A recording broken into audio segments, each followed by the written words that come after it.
South African anti-apartheid campaigner Winnie Mandela dies at 81.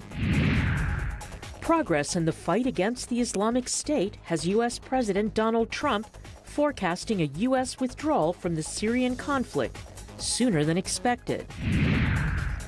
And confronting the problem of overcrowding at Senegal's largest university. Africa 54 starts right now. Good evening and welcome. I'm Vincent McCorry. This is Africa 54. Tributes are pouring in for South African anti-apartheid activist Winnie Mandela, the former wife of Nelson Mandela. Mandela died on Monday, surrounded by family following a long illness. A family statement said she fought valiantly against the apartheid state and sacrificed her life for the freedom of the country. Her family praised her for keeping Mandela's memory alive during his years in prison on Robben Island and for giving the struggle for justice in South Africa one of its most recognizable faces. Now, Mandela was jailed and tortured by the apartheid state. She campaigned tirelessly at home and abroad for Mandela's release. Their marriage fell apart after Mandela's release, and the couple divorced in 1996. They had 2 children together. Mandela was 81 years old. Egyptian President Abdel Fattah al-Sisi has been re-elected with 97% of the votes. Official results show Sisi secured the same proportion he secured 4 years ago for his first term. But turnout was lower this time at 41%. Sisi has been virtually guaranteed a landslide win because the election featured only one other candidate, Mustafa Musa, an ardent Sisi supporter. All serious opposition candidates dropped out in January, some citing intimidation. Sisi says he wanted other candidates to run and denied having a hand in opposition candidates' withdrawals. Egypt's election commission says the vote was free and fair, but the low turnout is a potential setback for Sisi, who suggested before the vote that he saw it as a referendum on his presidency rather than a genuine contest. Now, for more insight on the Egyptian elections, I'm joined by Andrew Miller, Deputy Director of the Project on the Middle East Democracy. Mr. Miller, welcome to Africa 54. Thank you for having me. So rather interesting, yes, 97%, but they still say it kind of shows a drop in the enthusiasm among Egyptians. Why so? One revealing indicator is that he actually received 2 million fewer votes than he did in 2014. And that's because of the lower turnout. In 2014, the turnout was about 47.5%. This time, it's a little over 41%. And despite the fact that you have more Egyptian voters in 2018 than you do in 2014, the lower turnout rate means fewer people were motivated to go to the polls and affirmatively cast a vote for Sisi endorsing a second term. Rather understandable, because in the last few months, we've seen the economy doing really badly, and there were even protests on the streets, right? That's absolutely right. While the aggregate growth of the economy seems to be moving in the right direction, those benefits are not being widely shared across the population. And major indicators like inflation have been through the roof. Unemployment remains unsustainably high. There's a great deal of discontent with the economic situation. Yeah. Now, over the time since actually came to power, there have been accusations of human rights violations.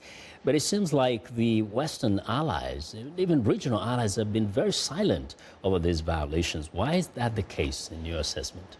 I think it's because of perceived strategic benefits associated with a good relationship with the Egyptian government. So notwithstanding the human rights violations that take, as in other places in the world, the United States, European countries are prioritizing security cooperation, cooperation on migration, which is obviously a major issue for the Europeans, over concerns about freedom of speech, freedoms of expression, democratic values.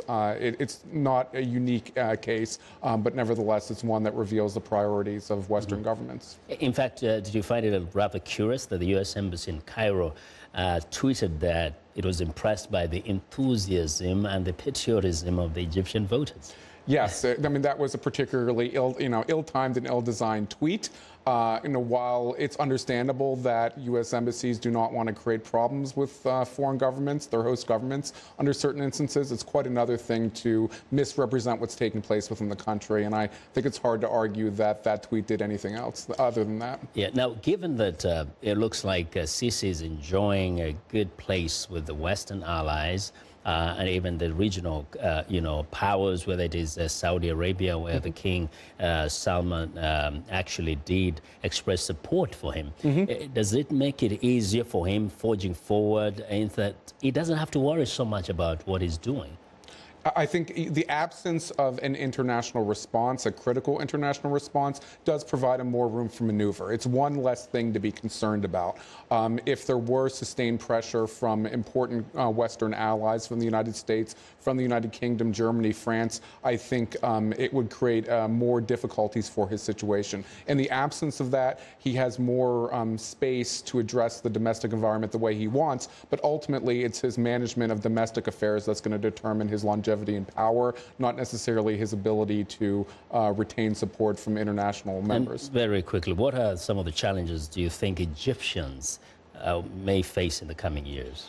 I think it's going to be very difficult to propagate any economic benefits to a wider swath of the population. We've seen Egypt undertake austerity measures under previous presidents, including Mubarak in the 2000s. But as we've seen now, it's very difficult to ensure that that benefit is actually benefiting the poorest Egyptians, who are an overwhelming percentage. Additionally, you have concerns about security. You have an ongoing insurgency in the Sinai, and there is a risk it can spread to more populated areas. So I think on the economic and security front, there are reasons for Egyptians to be less than fully comfortable. I want to thank you very much for coming on. Thank you for having me. Insights with us.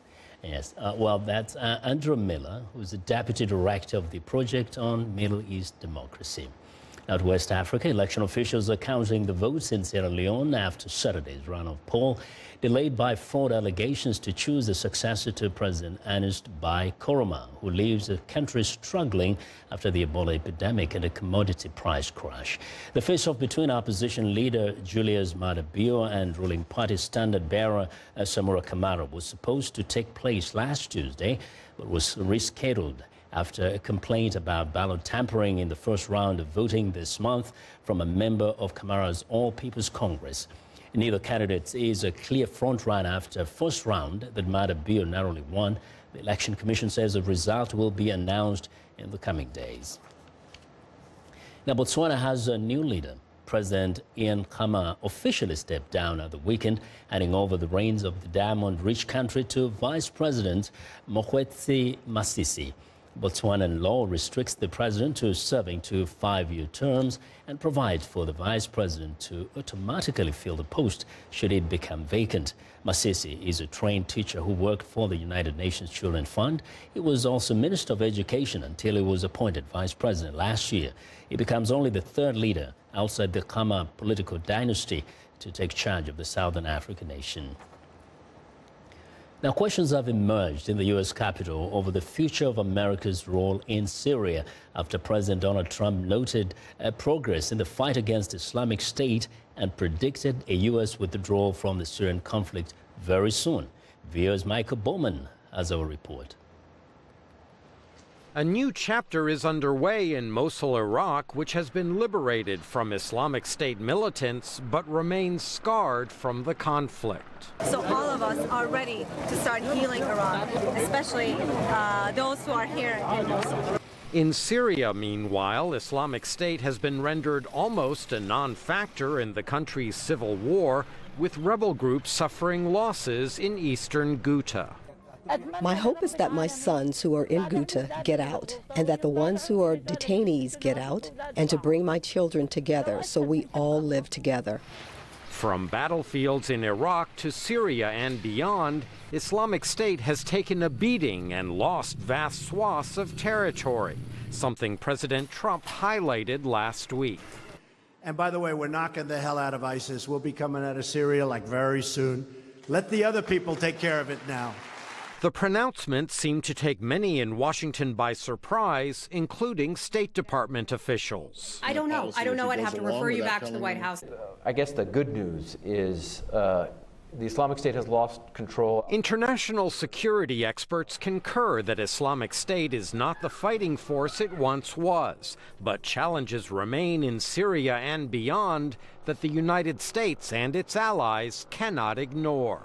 As long as there are governments that are weak, ineffective, illegitimate in many cases, there will be opportunities for groups to use that territory for sanctuary and to conduct attacks in those countries and also use them for a launching pad externally.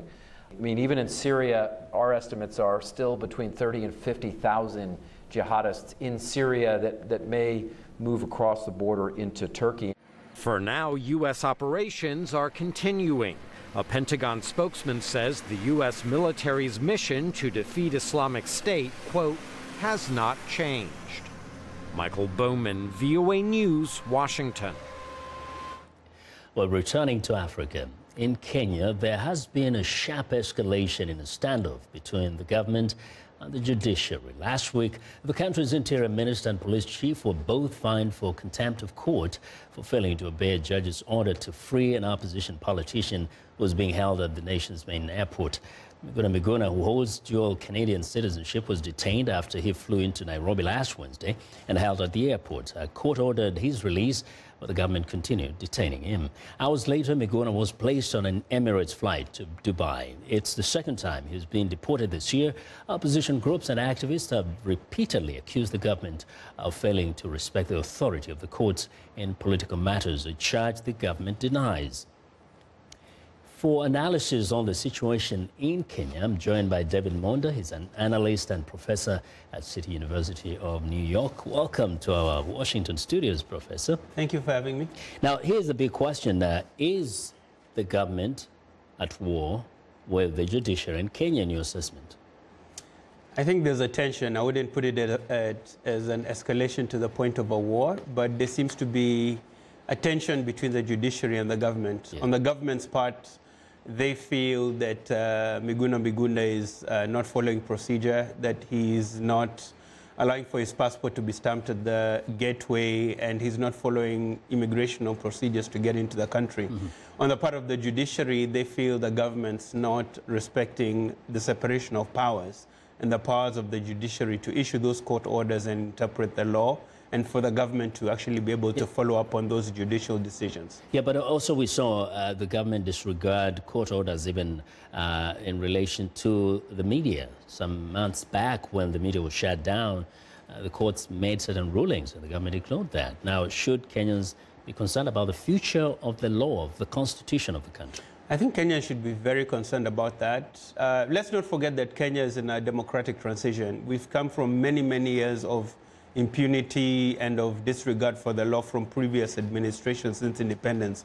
So as they say, old habits die hard. And it seems that some of these habits have still not been shaken off in terms of government policy. What's specifically interesting with the Miguna situation is that a lot of this situation has been very much personalized. As you can imagine, Miguna is a very combative and confrontational individual. That's just his style of playing politics. Yeah. And it seems that that has rubbed certain individuals in the government the wrong way. So you really see a lot of judicial edicts being passed and judicial orders being passed. But it's really taken a very political angle in terms of how the government's seeing the law and how it's choosing what orders to follow and which ones to disregard. In fact, some people are expecting that because of the handshake between President Kenyatta and Mr. Raila Odinga of the opposition, then this could have actually resolved some of these matters, including the Miguna issue. What do you make of the handshake? I think a lot of analysts are very skeptical about the handshake. I mean, on the surface of it, it seems very, very good sort of for the transition in terms of calming the nation down. But what exactly does that handshake entail? It really reemphasizes this idea that in Kenya and many of our African countries, a lot of our politics is very transactional, which emphasizes the handshake rather than transformational in terms of really addressing some of the core issues of that our societies suffer from. Issues of corruption, issues of governance, and issues of the independence of the judiciary. So going forward, it's really important to think about exactly how the judiciary and the government will interact so that we don't have this power escalation and power struggle between the two arms of government, because ultimately it's the Mwananchi, it's the regular Kenyan citizens. Because the law is there to protect all of us, whether someone is in power today and tomorrow they're out. The law should be protecting everybody, right? Ultimately, that's very true, but essentially the law really protects the weak, because the powerful already have the power, the government on their side. Ultimately, the law is supposed to cover everybody, but in particular, it's supposed to protect the weak, because those are the people who run to the courts to seek redress when some of the powers of government are overstepped. And this Miguna situation is actually pretty unfortunate. But going forward, to what extent will the handshake actually lead to a transition to actually address some of the core issues that have been of big concern? Issues of electoral reform, issues of independence of the judiciary, and issues of corruption in the government. Okay. We'll talk about that some more later on. I want to thank you very much for joining us. Thank you. Today.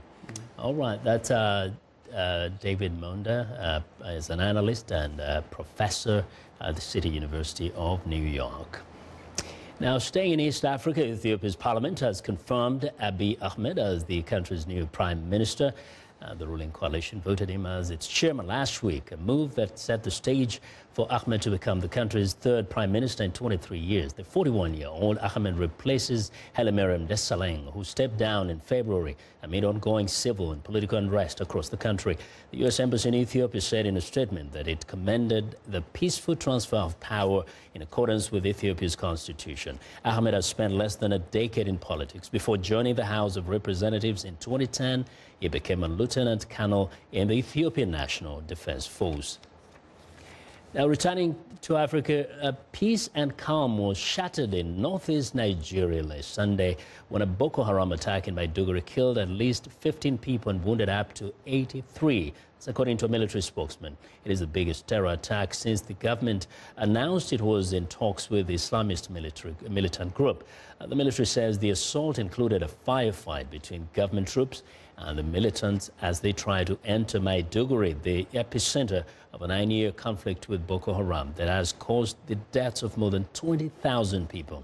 Troops clashed with the jihadists in a cashew plantation around Bilashua and Al-Karanti villages near Giwa Barracks on the edge of Maiduguri's inner city.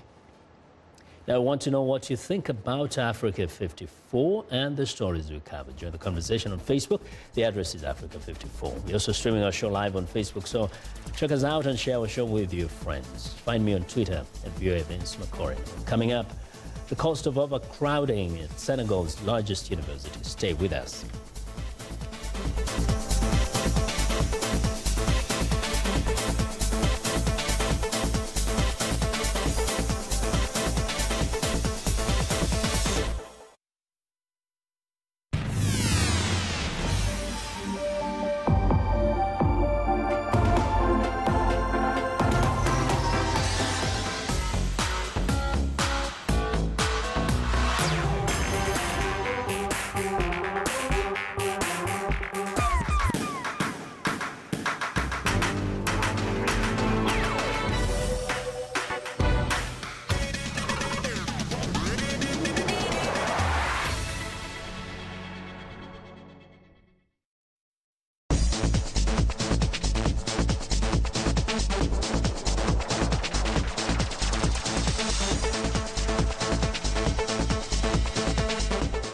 Well, Sub-Saharan Africa has the youngest population in the world, and it's growing. And by 2030, the United Nations estimates the region will be home to 25% of the world's 15 to 24-year-olds. How will African countries cope with this new generation striving to study and work?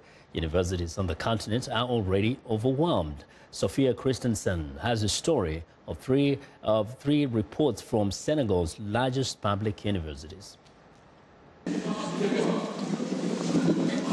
Class is in session. Insa Diop is outside, even though he arrived 30 minutes early. If you really want a seat, you need to get here at noon or at 11 a.m. for a class that starts at 3 p.m. There are over 3,000 second-year law students like Insa at Sheikh Anta Diop University. The main lecture hall sits 2,000.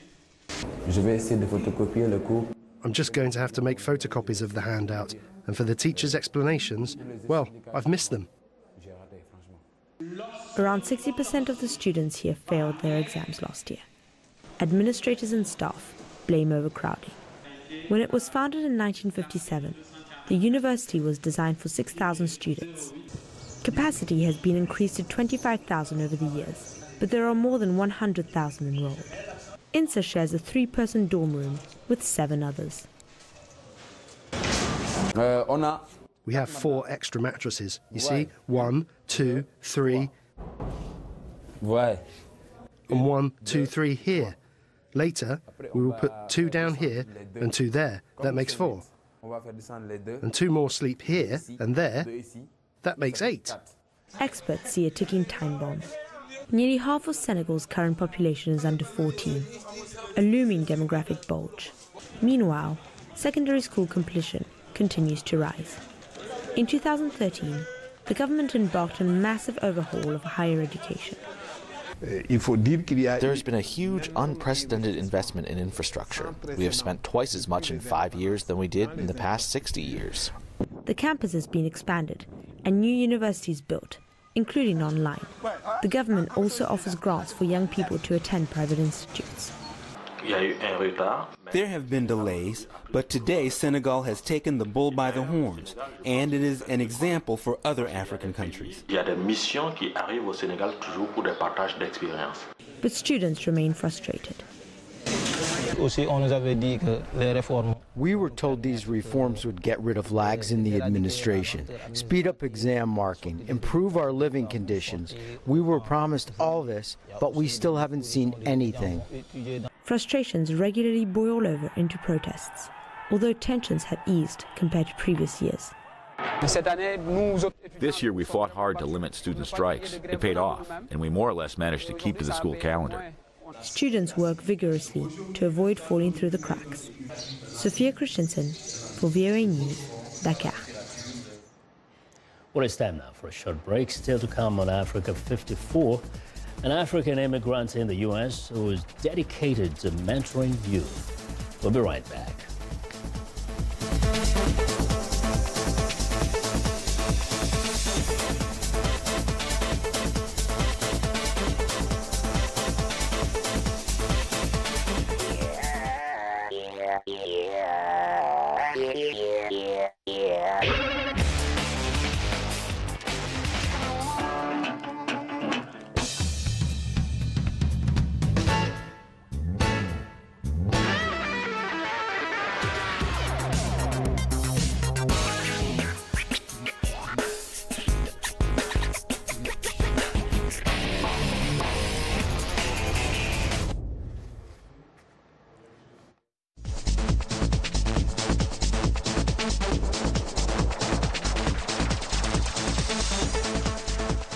Welcome back. Joining us now is Africa 54's Esther Githuewot with the story of an African immigrant in the U.S.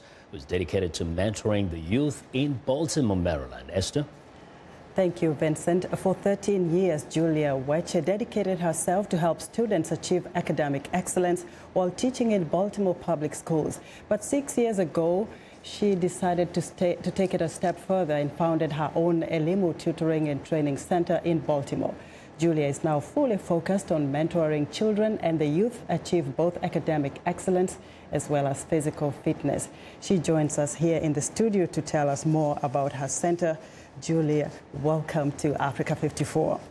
Thank you so much for having me here. Now, to have a training center for children is a huge undertaking. What really made you start this center? Well, I taught in Baltimore City public schools for 13 years. And while I was teaching there, I really wanted to serve my community because I'm a Kenyan immigrant into the U.S. So I would help out during the weekends with students and mentoring the youth, and even during the school holidays. But I really wanted to do something that is every day for the youth. Now, give us a brief description of what goes on at Elimu Training Center. What kind of expectations children have once they walk through the door? Well, it's a tutoring center. We have an after-school tutoring center where children come from school. They are brought by their parents. We also transport some of the students to the center, and we offer homework help. We also have a one-on-one tutoring for the students. That is during the school year, but in the summer we run an exciting summer program where kids coming actually as early as 6:30 in the morning, and they are engaged in the academic tutoring for a few hours in the morning, but then we have an exciting afternoon program where they go swimming and skating. We take them to all these other places like the Urban Air Trampoline Park, the parks, and they have a really exciting time. Now, what ages are we talking about here, and how many can you accommodate at this center? We start at 3 years old, and we can accommodate up to 13. Well, the numbers, we can accommodate up to about 50 children at the center. Yes. Now, what are their backgrounds? Are they all children of immigrants, or they are all communities that live in Baltimore that are accommodated at your center? Well, we are licensed, especially the summer camp is licensed by the county health department. So we welcome everyone in the community, but then we attract a lot of Kenyan and African immigrants. Children. Now, having children, sometimes, you know, they fall sick once in a while, and this can be a big challenge. How prepared are you to take care of such occurrences when kids fall sick? Yeah, we have a nurse. We're actually expected to have a nurse in hand. She's just a few minutes away from the center, and we're also CPR and first aid certified at the center. Now, you also have the driving school. These are little kids. Who do you target in this driving school? Who are the students here? The driving school students can come in when they are 15 and 9 months. They can start the training, and we're working under the MVA, the Maryland Motor Vehicle Administration, and it's a graduated licensing system. So in Maryland, where the students are expected to attend our driving school, so we attract a lot of those. Looking at your bio, you've been to Canada, you schooled also in Botswana, in Kenya, and now the United States. Let me ask you, you also say you're supporting grieving families in Baltimore. How do you do that, very briefly? Just a little background. I myself lost my husband about 10 years ago, 11 years ago now, and the support that I received was great. And I feel for every person who I know is grieving. So I reach out, and we usually have a team, the pastors in Baltimore and the Kenya Christian Fellowship as well. So it's more like counseling and reaching out to them. Yes, that's right. Julia, thank you very much. This is a very inspiring story. Thank you very much for having me. Right. Julia Weche is owner and founder of Elimu Tutoring and Training Center in Baltimore. Vincent, back to you. Well, thank you very much, Esther, and that's our show for today. Thanks a lot for joining us. From all of us in Washington, have a good night.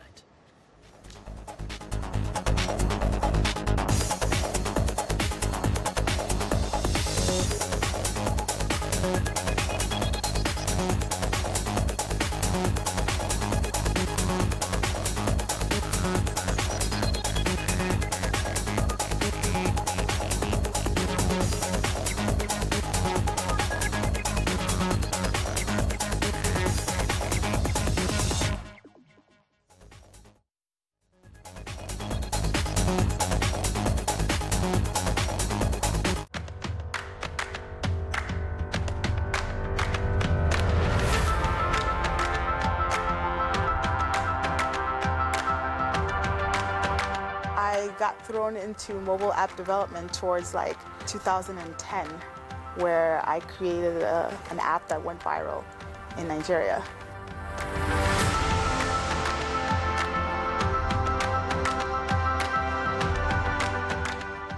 Jandos Radio